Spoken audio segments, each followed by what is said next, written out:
Yeah, hello everybody. My name is Alexey, and that's the second talk for today named ZKP and Corda. Kaisa gave a great talk about how it looks like from a platform perspective, and I'll describe how it looks from developer perspective. So basically, yeah, Corda is a UTXO, but it's not your regular UTXO, it's DAG UTXO, it's direct acyclic graph. Basically, that means that there is no one single chain or tree or anything. It's just per each state, per each asset, you have its own chain. And that's the big difference, and you'll see why. The idea is that transaction data, when you transact to somebody, only you and the participant who are transacting with, only you see the state, only you see the data. And that's really good from the privacy perspective. Enterprises, they like privacy, and you don't show your data to anybody. That's good, but there is a problem. If I have an asset, I can transact with party A and sell it, and to party B and sell it as well, because only I know that I own the asset. So there should be a kind of a third party to validate that I actually didn't spend the asset before. In a normal public blockchain, there is a blockchain, and you can see that asset was spent or transferred. In case of DAG, it wouldn't work like that. So we have a notaries. What is a notary? Basically, it's a trusted third party that checks that state was spent or not. So when you send your transaction to a notary checks if the states you are going to spend are in the list of spent states, and if they are, notary would reject the transaction. If they are not, notary would allow this transaction. And there is a catch. There are two types of notaries, validating and not validating. And the difference is non-validating notary, it checks only the only status of the state, if it's spent or not, nothing more. It doesn't check any signatures, it doesn't check contract rules for asset. It only checks if stamp was spent or not. So, and the validating notary, it checks everything. It checks contract, it checks signatures. And the problem is that in case of non-validating notary, anybody can create a transaction that consumes any state that this person doesn't own. I mean, I can create a transaction that spent all states in a given network. Just because I can, because a non-validating notary wouldn't check. And that's okay, because you can use validating notary, but in this case, you would need to send all the information to the notary, and information would see everything, all the prices, amount of assets, trading patterns, everything. You probably don't want that too, right? Oh, the first idea is just, well, we don't do anything about that. So it's POC, right? So we can leave it out. That we'll figure out later. And actually, most POCs on Corda, or some POCs on Corda, they do exactly like that. They don't care. We'll figure out we're enterprises. It's permissioned ledger after all. What we can do, one step further, you say, okay, we'll figure out later, but at least we will know how we will do that. So we have a legal framework, we have a tons of paperwork, we all identified, there are no like pseudonymity or anonymity on the Corda network. So we have a tons of papers, everything is signed, and later on when somebody tried to do denial of state attack, we will just sue him. But the problem is that sometimes it's just too late. For example, if there is a, let's say, procurement or something like that, or auction, and I want to buy a house, and I know that other person has more money. I just perform denial of state attack, I buy the house, and later on I'll be fined for 1,000 euro, okay. But I'll get a house. Yeah, so sometimes it just works like that. And yeah, we can put everything in SGX. That's clear. In SGX, we can check the contract rules, we can check signatures, and yeah, it will be fine, it will work. The problem is, yeah, you need to trust Intel basically.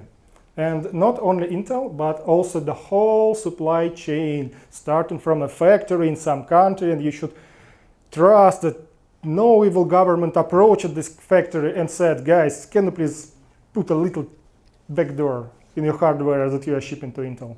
Well, that's a reasonable assumption. Intel is big and we trust Intel.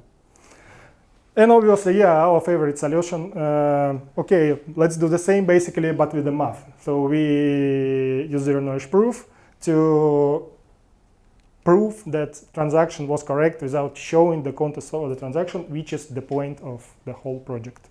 And in addition, you can gain scalability because of, I'll explain later. And the idea is that in this case, you don't trust Intel and its supply chain. You trust only global math society, which is, to me, is a better assumption. We had 2 engineers, bunch of IT class members, lip snark, and the desire to fight denial of state attack. So what did we do? So we took non-validating notary. So the idea is that in Corda, in case of non-validating notary, you send only the filtered transaction, which is basically the headers and hashes. And we create a zero-knowledge proof that for this particular transaction ID, there is I own a transaction where all signatures are in place and all contract rules are satisfied. That's it. So basically what you need to do is you need to compile contract rules, you need to have signature gadgets, and you need to have hashing. In this case, you can gather the proof for the transaction. The transaction was correct. So yeah, we send this to notary, and notary checks this zero-knowledge proof, and this basically eliminates the possibility for denial of state attack, because from one hand we didn't send any data. Yes. Aren't these smart contracts in JVM bytecode? How do you? I'll get to it. Okay. That's very good questions. Yeah, basically, yeah. By doing so, we convince the notary the transaction is correct without showing anything, and it eliminates denial of state attack and doesn't require sending of the whole data back to the notary. So how it works, more or less, yeah, we use lip-snark, and we use paper as a compiler, so we need to have our contract in C, which is not the case for Corda, which is written in Kotlin, and the contracts should be in Kotlin as well. And this is a big problem, and we'll go deeper into that. But basically what we do, we manually translate Kotlin code to C code. We compile it using paper. We do trusted setup on the notary side. Why we can do that? Because we don't care. If trusted setup is compromised, the only thing that you can do, you can create a false proof the transaction was correct, but you can only use it to convince a notary. But if notary is malicious or hacked, it can do anything anyway. So we don't put any additional trust on the notary, because in normal Corda situation you already put this trust in it. Yeah, so we distribute keys, and any participant can create proofs that the transactions are correct. So what you do, you just basically export the whole Kotlin's data structure, you send it to C, and you create proof that your transaction satisfies given constraints. Okay, and on the verification side, it's notary again, you just check that proof is correct, it's simple. Yeah, so that looks relatively easy and straightforward, and obviously it's not 100% practical to start with C, and also for many other reasons. And yeah, normally when you get locked in the zero-knowledge proofs, the tendency is to push it as far as you can get.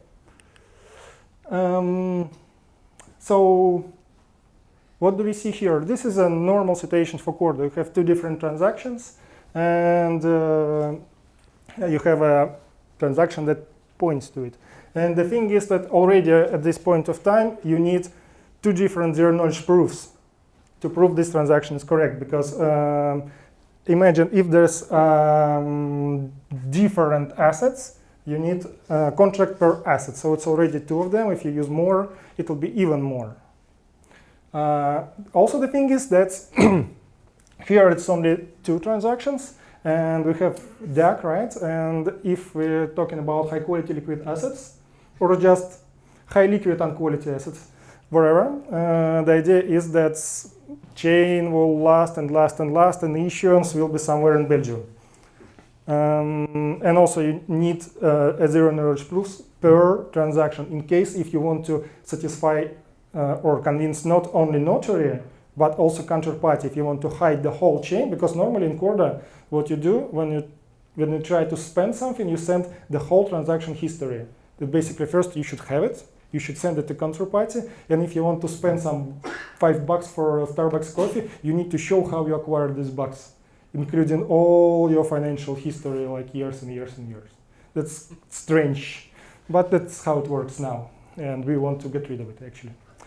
Yeah, and you can replace it with zero knowledge proofs. It would already work, so you will be able to convince the next participants that transaction history was correct without showing anything in this history, but also maybe we don't want to send as much zero knowledge proofs as we have. Probably we can combine them in a single zero knowledge proof that you actually acquired this asset as a result of correct behavior, let's say.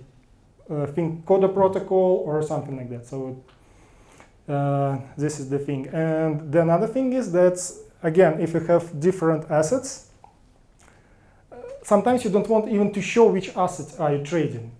But if you have contract per assets, you basically show what are you trading. You don't show how many, for how much, under which circumstances, but it's already something. We don't want that. So we can use techniques from Alexey or ZKVM basically to embed this into the knowledge proof itself. Yeah. The problem is that when you write zero knowledge code, it's kind of complicated, and you need to search internet and find proper gadgets, and you somehow should be convinced that the gadgets are correct. So you go to GitHub and you see, this guy wrote a gadget for EDDSA. Okay, is this gadget correct? Is the circuit correct? How do you know?